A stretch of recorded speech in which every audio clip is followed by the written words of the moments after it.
Hello दोस्तों, स्वागत है आपके अपने YouTube channel SK cool air में। गर्मी हमारी दहलीज पे आ चुकी है और जब जब गर्मी बढ़ी है लोग एसी लेने के लिए अपने घरों से निकलते हैं और दुकानों पर जाते हैं। लेकिन घर से निकल के वो डीलरशिप के पास तो चले जाते हैं, लेकिन वो होता क्या है कि वो जब एसी लेते हैं तो सेल्समैन उनसे पूछता है कि आपको कितने टन का एसी लेना है, 1 टन, 1.5 टन, 2 टन। तो वहाँ पे क्या होता है कि कस्टमर अपना सर खुजाने लगते हैं। उनको पता ही नहीं होता 1 टन क्या होता है, 1.5 टन क्या होता है, 2 टन क्या होता है और ये सेल्समैन पूछ के आ रहा है।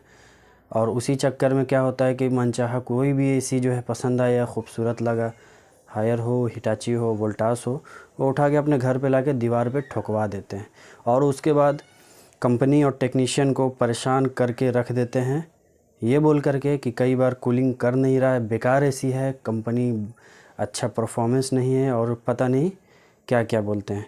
लेकिन एक्चुअल में होता क्या है, डिपेंड करता है सिचुएशन पे। कस्टमर को उतना नॉलेज नहीं है, वो क्या होता है कोई भी एसी उठा के ले आते हैं। तो इस वीडियो में यही जानकारी देना चाहता हूँ कि हर चीज़ का एक मापदंड होता है। हम कोई भी सामान बाज़ार से लेने जाते हैं, आलू हो, प्याज हो, सब्ज़ी लेते हैं, सब चीज़ को केजी में मापा जाता है, लिक्विड चीज़ को लीटर में मापा जाता है। उसी तरह से एयर कंडीशनिंग की कूलिंग कैपेसिटी को जो है ब्रिटिश थर्मल यूनिट बीटीयू में मापा जाता है। तो अगर आपको रूम का साइज़ 10 बाई 10 मतलब 100 स्क्वायर फीट है तो आपको 12,000 BTUs वाला एसी मतलब कि 1 ton, 12,000 is equal to 1 ton होता है एसी। आपको उसमें 10 बाई 10 के रूम के लिए आप 1 टन के एसी आप प्रेफर कर सकते हैं। और आपका अगर रूम का साइज़ 150 स्क्वायर फीट से 170 स्क्वायर फीट के आसपास है तो आप क्या होगा कि उसमें 1.5 टन के एसी लेंगे। उसी तरह से आप मल्टीप्लाई करते जाएंगे। अगर आपका रूम का साइज़ 300 स्क्वायर फीट है तो आपको 2 टन के एसी लगेगा। और इस चीज़ को समझना पड़ेगा कस्टमर को और टेक्नीशियन को भी, क्योंकि टेक्नीशियन तो इस फील्ड में बहुत हैं लेकिन उनको कस्टमर को समझाना तक नहीं आता है। उस कारण क्या होता है, कई बार टेक्नीशियन अंडर वैल्यू और कई बार अंडर कैपेसिटी और कई बार ओवर वैल्यू जो है एसी उठा के ले आते हैं। और उसमें क्या होता है कि जब भी आप एसी ख़रीदते हैं तो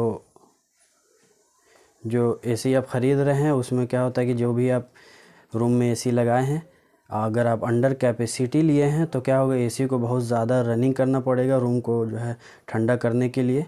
तो उसमें बिजली जो है बहुत ज़्यादा आपका खपत होता है और उसमें आप शिकायत करेंगे कि जो है रूम में कूलिंग नहीं हो रहा है। और अगर आप ओवर वैल्यू आप जो है अगर एसी ख़रीदते हैं तो रूम के लिए आप जो उस कंपनी को उस समय आप बहुत अच्छा बोलेंगे कि कंपनी बहुत अच्छी है, कूलिंग करता है, बहुत जल्दी चिल कर जाता है। लेकिन असल में होता है क्या है कि उस समय आप एसी ओवर वैल्यू जो है ख़रीद चुके होते हैं। उसमें भी आपका बिजली का कंजम्पशन बढ़ जाता है, क्योंकि रूम का साइज़ आपका वहाँ पे कम हो जाता है और एसी आप वहाँ पे 2 टन के ख़रीद के ले आए हो चुके होते हैं, जबकि रिक्वायरमेंट आपको 1.5 टन का होता है। उसमें भी एसी का कंजम्पशन आपका ज़्यादा रहेगा और जो है बाद में आप कंप्लेन करेंगे स्मार्ट मीटर लग गया है, बिजली भी ज़्यादा आ रहा है और भी बहुत सारी बात होती है। कस्टमर क्या होता है, कंपनी को परेशान करते हैं, टेक्नीशियन परेशान हो जाते हैं और टेक्नीशियन को नॉलेज ना होने के कारण वो भी परेशान होते रहते हैं। तो इस चीज़ को आप क्लियर कर लें, 12,000 BTUs is equal to 1 ton. और उसी तरह से आप जो है कैलकुलेट करके एसी आप परचेज़ करें। और अगर आप इतना नहीं करना चाहते हैं तो एक जानकार टेक्नीशियन अपने पास हमेशा अवेलेबल रखें, उसको कॉल करें, वो आपको सजेस्ट कर देगा कौन सा एसी सही है, डीलर सजेस्ट कर देगा।